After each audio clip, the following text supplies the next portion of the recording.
La mort fait partie de la vie, mais certaines morts sont plus horrifiantes que d'autres. Dans cette vidéo, nous allons explorer 5 histoires vraies parmi les pires décès de l'histoire humaine. Ce ne sont pas seulement des récits, ce sont des rappels glaçants de la fragilité de la vie et de la brutalité que peut revêtir la fin.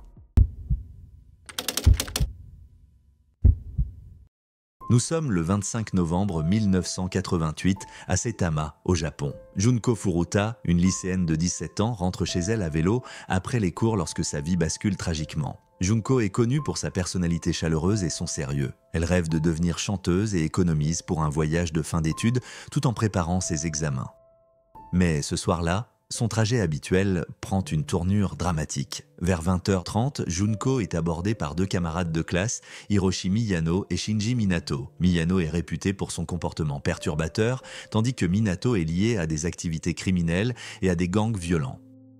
Miyano avait montré un intérêt romantique pour Junko, mais après qu'elle l'a rejeté, il est devenu dangereusement obsédé. Ce soir-là, Miyano orchestre un plan pour la piéger. Minato renverse Junko de son vélo et s'enfuit, tandis que Miyano fait semblant de l'aider. Au lieu de la raccompagner chez elle, il l'attire dans un entrepôt abandonné où il l'agresse. Après l'agression, Miyano appelle Minato pour se vanter de son acte. Rapidement, 2 autres camarades, Jo Ogura et Yasushi Watanabe, les rejoignent. Ces garçons, membres d'un gang, ont un passé criminel. Ensemble, ils décident de garder Junko captive pour leur propre plaisir. Dans les premières heures du 26 novembre, Junko est emmenée chez Minato. Il la force à appeler ses parents pour leur dire qu'elle a fugué mais qu'elle est en sécurité. Pour éviter les soupçons, les garçons la contraignent à jouer le rôle de la petite amie de Minato lorsque ses parents sont présents. Cependant, les parents de Minato se rendent vite compte de la situation, mais choisissent de ne pas alerter la police, par crainte de représailles de la part du gang auquel les garçons appartiennent. Pendant 40 jours, Junko endure des souffrances inimaginables. Elle est agressée, battue et torturée quotidiennement. Les garçons invitent d'autres personnes à participer, et près de 100 individus seraient impliqués au fil des semaines. Junko subit des traitements inhumains, notamment des brûlures, l'ingestion de substances nocives et l'exposition à un froid extrême. Malgré la détérioration de son état, ses bourreaux ne montrent aucune pitié. Les blessures de Junko sont terribles. Son corps est couvert de brûlures et d'échymoses, son cerveau est affecté par des traumatismes répétés et elle ne peut plus bouger ni parler clairement. À un moment donné, elle parvient à contacter la police, mais avant de pouvoir expliquer sa situation, elle est surprise et sévèrement punie. Ses bourreaux ignorent ses supplications pour que ses souffrances cessent et continuent de la torturer. Début janvier 1989, Junko est à l'agonie. Ses blessures sont si graves que son corps commence à se décomposer alors qu'elle est encore vivante. Lassée et irritée, ses bourreaux décident finalement de mettre fin à sa vie dans un dernier acte de violence. Le 4 janvier, Miyano lui verse du liquide inflammable et l'immole. Trop faible pour se défendre, Junko succombe à ses blessures. Son corps est placé dans un bidon de 208 litres rempli de ciment, puis abandonné à Koto, Tokyo. Le crime est révélé lorsque Miyano et Ogura sont arrêtés plus tard ce mois-là pour un autre délit. Pendant leur interrogatoire, Miyano dévoile l'emplacement du corps de Junko. La police récupère ses restes et les suspects sont arrêtés. Cependant, les verdicts judiciaires choquent l'opinion publique. Les garçons ne sont pas inculpés pour homicide, mais pour blessures corporelles ayant entraîné la mort en raison de leur statut de mineur. Cela entraîne des peines clémentes. Miyano écope de 20 ans, tandis que les autres purgent entre 5 et 9 ans de prison. Ces sentences provoquent une vive indignation. Après avoir purgé leur peine, les coupables poursuivent leurs activités criminelles. Miyano se retrouve impliqué dans des affaires de fraude et d'autres sont arrêtés pour divers délits. L'injustice du cas de Junko a suscité des débats au Japon sur la législation relative aux mineurs et conduit à des modifications de l'âge de responsabilité pénale. L'histoire de Junko Furuta est un récit déchirant de cruauté et un reflet des failles systémiques. Elle a laissé une empreinte indélébile sur sa famille, qui a continué à se battre pour la justice après sa mort. Bien que des réformes aient été adoptées, des questions subsistent sur la véritable justice rendue dans cette affaire. Le 30 septembre 1999, à Tokaimura, au Japon, une petite ville située à environ 110 km au nord-est de Tokyo, des ouvriers travaillaient à des tâches de routine dans une installation de traitement de l'uranium. Ce qu'ils ignoraient, c'est qu'une série d'erreurs allait conduire à l'un des accidents nucléaires les plus dévastateurs de l'histoire moderne. L'installation, gérée par la Japan Nuclear Fuel Conversion Company, JCO, traitait de l'uranium pour les réacteurs nucléaires. Ce jour-là, 3 employés, Hisashi Uchi, Masato Shinohara et Yutaka Yokokawa, préparèrent du combustible enrichi en uranium pour respecter une échéance de livraison. Afin de gagner du temps, ils contournèrent les procédures de sécurité standard, déclenchant sans le savoir une série d'événements qui allaient bouleverser leur vie à jamais. Au lieu de suivre les protocoles de sécurité rigoureux, les ouvriers transférèrent de l'uranium à l'aide de seaux en acier inoxydable dans un réservoir de précipitation non conçu pour cet usage. Ce réservoir avait une limite de sécurité de 2,4 kg d'uranium, mais ils y versèrent 16,6 kg, dépassant largement la limite. Cela provoqua un incident critique, une réaction nucléaire en chaîne incontrôlée, entraînant une libération de radiation mortelle. Aux environs de 10h30, une lumière bleu-blanc éclata dans la salle, un signe visible de la réaction en chaîne. Les radiations inondèrent l'espace, exposant les ouvriers à des doses létales. Uchi, qui se trouvait le plus près du réservoir, absorba 17 sieverts de radiation, soit plus du double de la dose habituellement mortelle. Shinohara reçut 10 sieverts et Yokokawa, plus éloigné, fut exposé à 3 sieverts. Pour référence, une exposition de 4 à 5 sieverts est généralement fatale. Les effets immédiats furent dévastateurs. Les ouvriers furent pris de nausées, de désorientation et de douleurs intenses. Uchi commença à vomir de manière incontrôlable. Leur corps se dégradait déjà sous l'effet destructeur des radiations sur les cellules. Les alarmes d'urgence retentirent et l'usine fut évacuée. Les autorités locales mirent en œuvre des mesures pour contenir la crise et les 3 ouvriers furent transportés d'urgence dans un hôpital à Tokyo. Malgré les interventions médicales, les dégâts étaient irréversibles. La souffrance d'Uchi fut particulièrement atroce.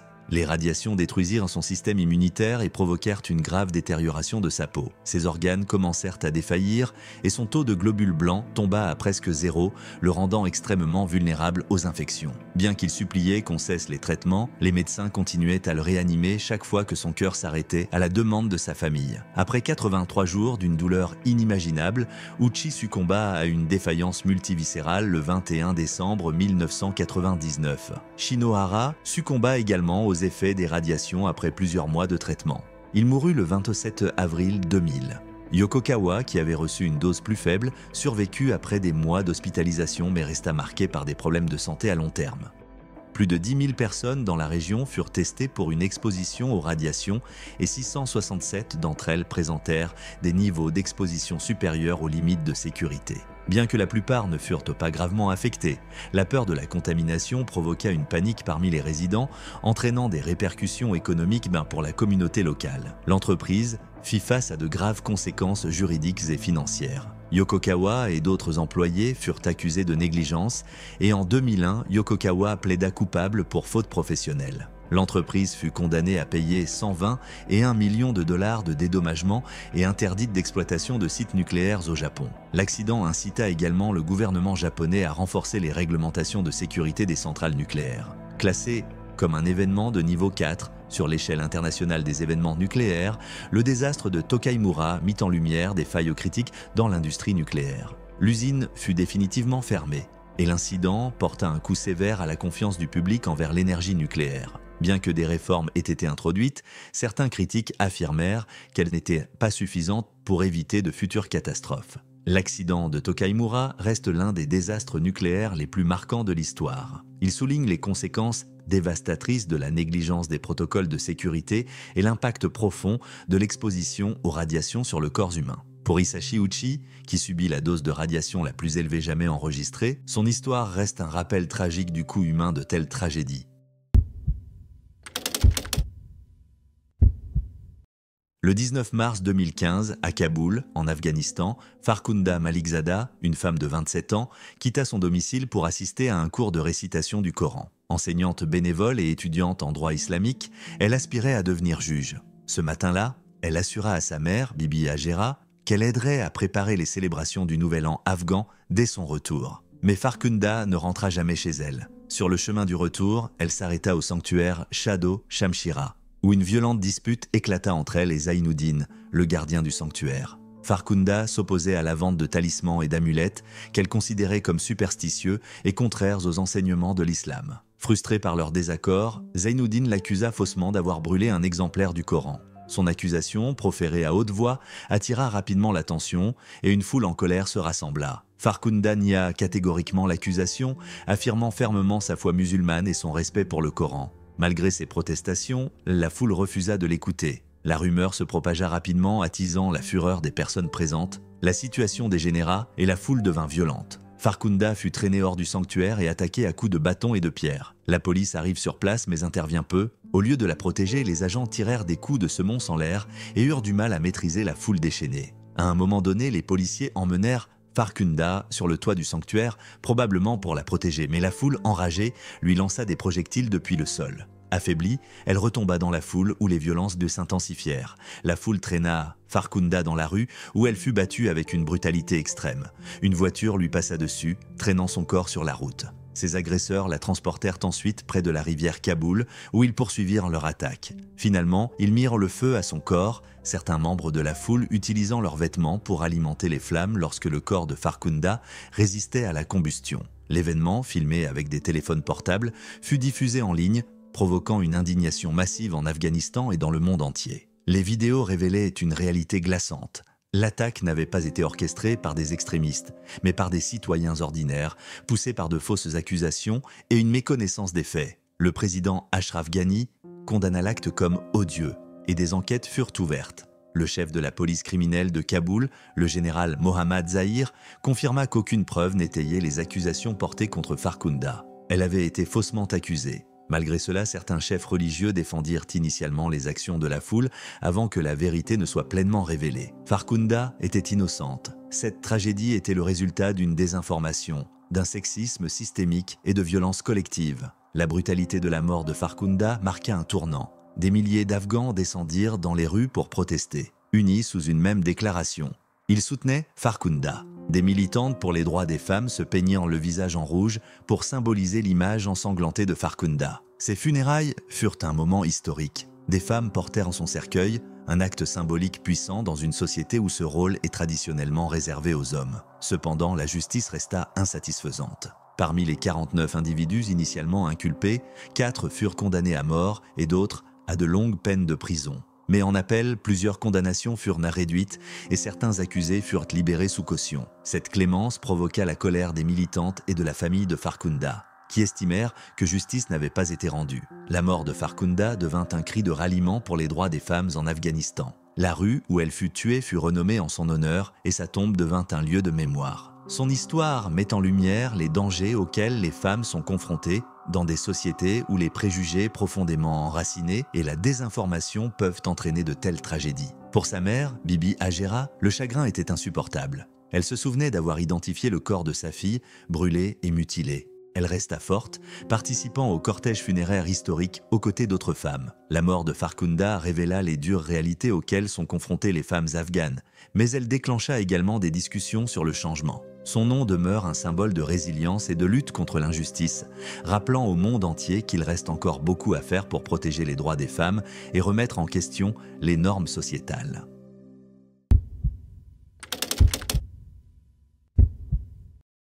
Le 16 août 2003, à la foire du comté d'Islande sur l'île de Whidbey, dans l'État de Washington, l'ambiance était animée. Des familles profitèrent de cet après-midi estival, bercées par l'odeur de pop-corn et de barbe à papa.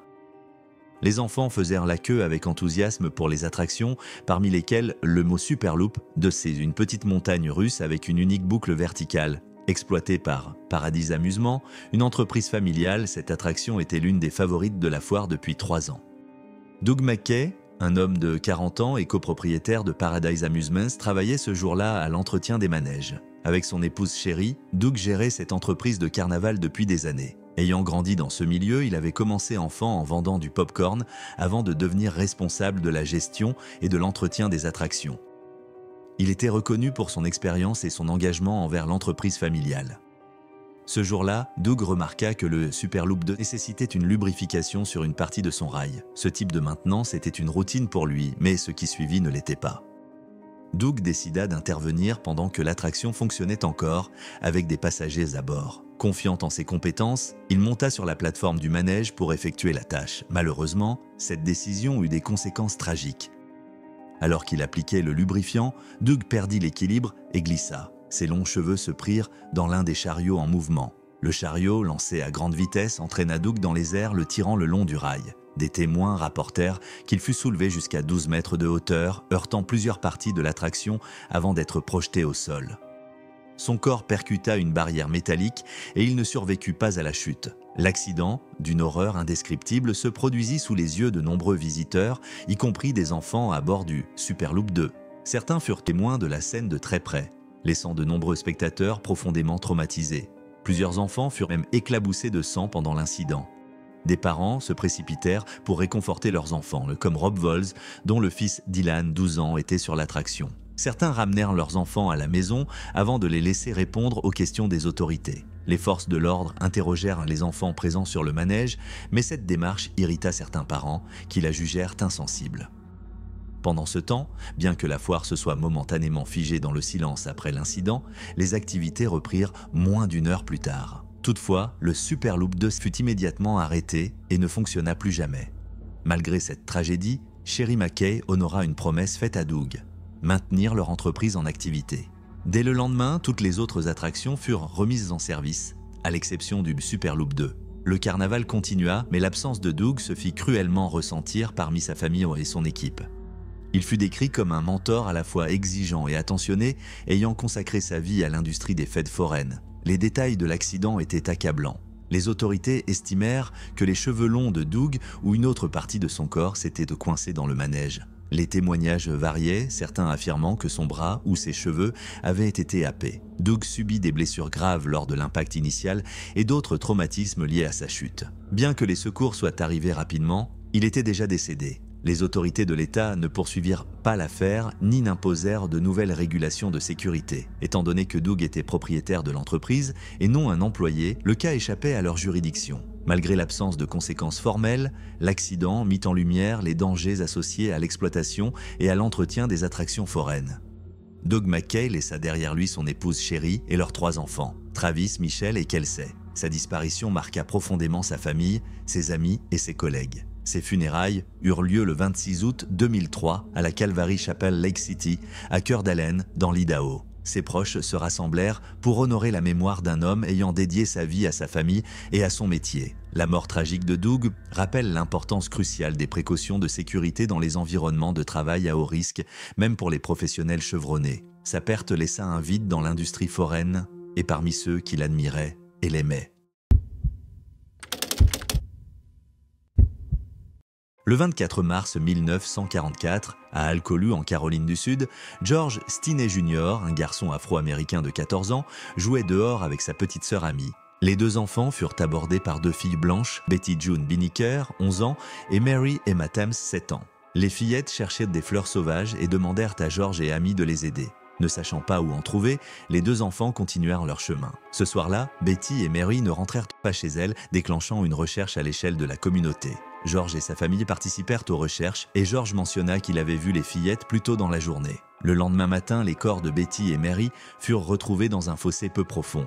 Elles avaient subi de violentes blessures. Peu après, George fut accusé d'être responsable de leur mort. Le shérif local affirma que George avait avoué le crime lors de son interrogatoire, déclarant qu'il avait utilisé un objet contondant et qu'il avait exprimé des intentions déplacées envers l'une des filles. Cependant, cette confession n'était ni écrite ni officiellement enregistrée. Aucun témoin ni preuve matérielle ne reliait George à l'incident. Mais il fut rapidement arrêté en tant que principal suspect. L'arrestation de George donna lieu à l'un des exemples les plus troublants d'injustice dans l'histoire des États-Unis. Âgé de 14 ans, George était petit et frêle, mesurant 1,55 m et pesant seulement 43 kg. Il fut interrogé pendant des heures, seul, sans la présence d'un parent ni d'un avocat. La police rapporta une confession, mais il était difficile de savoir si elle avait été donnée volontairement ou sous la contrainte. Le procès de George commença moins d'un mois plus tard, le 24 avril 1944. Il ne dura que 3 heures. L'avocat commis d'office, un spécialiste en fiscalité sans expérience en droit pénal, ne présenta aucune défense. Aucune enquête ne fut menée sur l'alibi de George, aucune preuve ne fut contestée, et aucun témoin ne fut appelé pour le défendre. Le jury entièrement composé de personnes blanches délibéra pendant seulement 10 minutes avant de le déclarer coupable. George fut condamné à mort. L'atmosphère du procès était hostile. Les Afro-Américains étaient interdits d'accès au tribunal qui était rempli d'un public exclusivement blanc. Le système judiciaire échoua à chaque étape à protéger George.